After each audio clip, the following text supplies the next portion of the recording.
নমস্কার বন্ধুরা, আমি সুমনা আর আমার এই ছোট্ট ছাদ বাগানে তোমাদের সবাইকে স্বাগত। আর আজকের হচ্ছে 1 জানুয়ারি 2025 সাল। সকল বন্ধুদের জানাই হ্যাপি নিউ ইয়ার। আর এখানে আমি চা পাতা সার, কিচেন কম্পোস্ট সার, গোবর সার রোদের মধ্যে শুকনো করতে দিয়ে দিয়েছি। আর মধ্যিখানে যেটা রয়েছে এটা হচ্ছে কিচেন কম্পোস্ট সার, এটা হচ্ছে 3 দিন শুকনো করছি।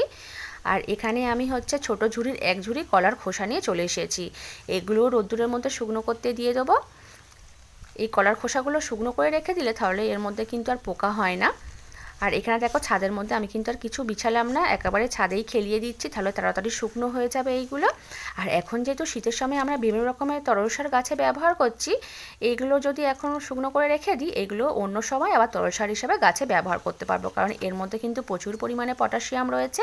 আর এখানে দেখো পাতলা করে খেলিয়ে দিয়েছি, 5 থেকে 6 দিন ভালো করে শুকনো করে নেবো। আর আজকের কিন্তু এই গাছটাকে আমি হচ্ছে রিপোর্টিং করব। এটা হচ্ছে কি গাছ বলো তো? এটা হচ্ছে সাদা জামের গাছ।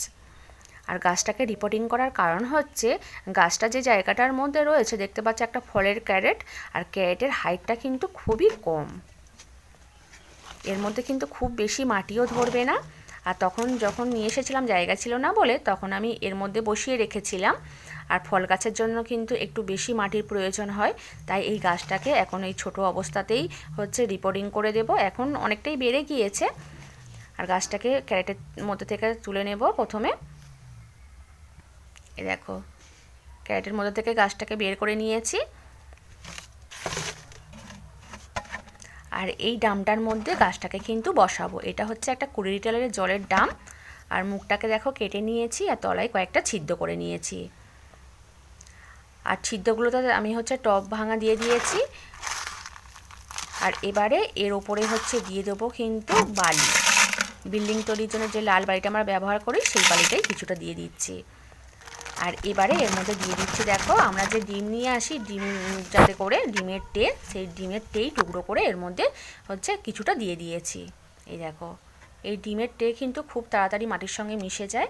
আর এবারে এর মধ্যে দিয়ে দেবো হচ্ছে গোবর সার মেশানো মাটি। এই মাটির মধ্যে কিন্তু অন্য আর কোনো সার নেই, শুধু গোবর সারই রয়েছে। দেখো অল্প করে হচ্ছে দিয়ে দিয়েছি মাটি, দিয়ে হাত দিয়ে ভালো করে কিন্তু আমি হচ্ছে চেপে দিচ্ছি। আর এবারে এই গাছটাকে আমি কিন্তু আস্তে আস্তে হচ্ছে এই মাটিগুলোকে ছাড়িয়ে নেব, কারণ অনেকটাই দেখতে পাচ্ছি শিকড় মানে মাটির সঙ্গে আটকে রয়েছে।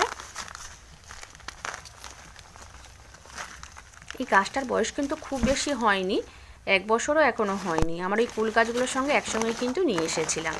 আর এখানে দেখো মাটিটাকে হচ্ছে আমি আস্তে আস্তে ছাড়িয়ে নিয়েছি, তাও 2-1টা শিকড় কিন্তু কেটে গিয়েছে।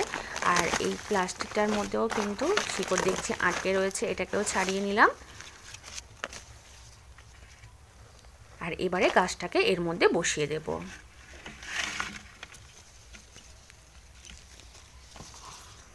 দেখো বসিয়ে দিয়েছি। আর এবারে ওপর দিয়ে একটু মাটি দিয়ে দেবো, এই গোবর সার মেশানো মাটি।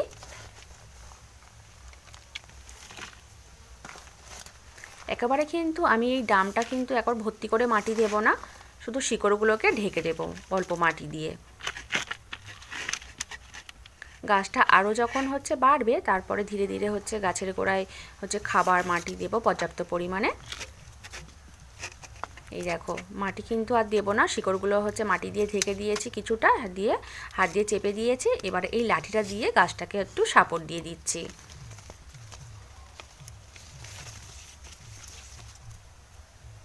সাপোর্ট দিয়ে দিয়েছি। আর এবারে গাছের গোড়ায় আমি কিন্তু জল দিয়ে দেব।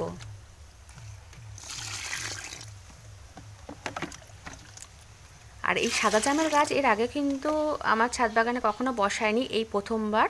আর এই সাদা জামও আমি কখনো দেখিনি বা খাইনি, দেখা যাক কেমন হয়। দেখো জলও দিয়ে দিয়েছি। আর এই মাটিটাকে হচ্ছে এবারে তুলে নেব। আর গাছটাকে কিন্তু আমি এখন হচ্ছে রোদ্দুরের মধ্যে রাখবো না, 2 থেকে 3 দিন হচ্ছে ছায়াযুক্ত স্থানে রাখবো, নয়তো কিন্তু গাছটা হচ্ছে একদম ঝিমিয়ে যাবে। আর এখানে দেখো মাটিগুলো তুলে রোদ্দুরের মধ্যে শুকনো করতে দিয়ে দিয়েছি। এই মাটিটা আমি আবার হচ্ছে অন্য বেড তৈরির সময় ব্যবহার করে নেব। আর এবারে কিন্তু আমি পুজোর জন্য কিছু ফুল তুলে নেব। আজকের কিন্তু একটা ঢেঁড়স জবা ফুল ফুটেছে, দেখো তুলে নিলাম। আর এই গাছটাতেও একটা জবা ফুল ফুটেছে, এই ফুলটা যে ছোটো মতো হয়েছে, এই দেখো। আর আজকের কিন্তু নতুন বছরে আর এই হচ্ছে গাঁদা ফুল তুলবো। এর আগে কিন্তু একটাও ফুল গাছ থেকে তোলা হয়নি, আজকের এই প্রথম হচ্ছে তুলছি। এখান থেকেও কয়েকটা তুলে নিচ্ছি, যেগুলো বড় হয়েছে সেগুলোই তুলে নিচ্ছি। এগুলো কিন্তু এখনও হচ্ছে আরেকটু ফোটা বাকি রয়েছে, তাও আমি তুলে নিচ্ছি। আর এই যে গাঁদা ফুল গাছগুলো দেখছো, এগুলো কিন্তু সবই আমি নিজের হাতে ডাল থেকে হচ্ছে চারা তৈরি করেছি। আর শুধু এই রক্তগাঁদা ফুল গাছগুলো কিন্তু কেনা।